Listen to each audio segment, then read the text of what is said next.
Amis internautes, n'oubliez pas de liker, de vous abonner et de cliquer sur la note de notification pour ne rien rater. Coup d'État manqué et autres.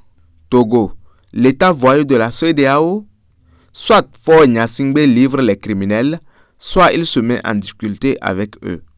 Du croisement des informations des services de renseignement béninois, français et américains, le putsch manqué de Cotonou a été financé par l'AES avec les maigres ressources des Nigériens et humainement soutenu par Ouagadougou. Le Togo, lui, s'est ajouté à la liste par sa décision de servir de base arrière aux mutins. Les principaux membres du commando du coup du 7 décembre avaient pris le soin de déménager toute leur famille de Cotonou pour Lomé. Normal que le chef du gang retourne royalement à Lomé II après avoir raté le président de la République.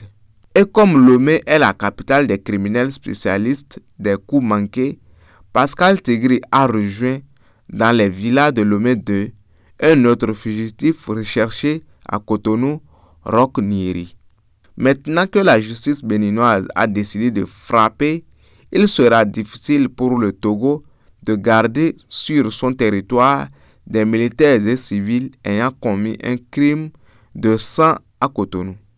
La communauté internationale ne tardera pas à pointer du doigt le pays comme un État voyou, une épithète qui sonnera mal dans le développement auquel aspirent les Togolais sous ce régime séculaire de Gnassingbé.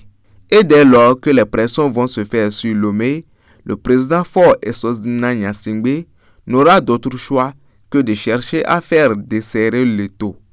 Le Bénin n'aura même pas à sacrifier le moindre salam aleik avant de voir tous les éléments de la meute sur un plat à Cotonou pour la suite de la procédure. Quant aux deux Béninois Kémy Séba et Sabi Sira Korogoné, sur qui pèse chacun un mandat d'arrêt international, les jours de leur cavale sont comptés. Ils ont la bouche présentement. Mais un mandat d'arrêt est une étreinte qui sert à petit feu.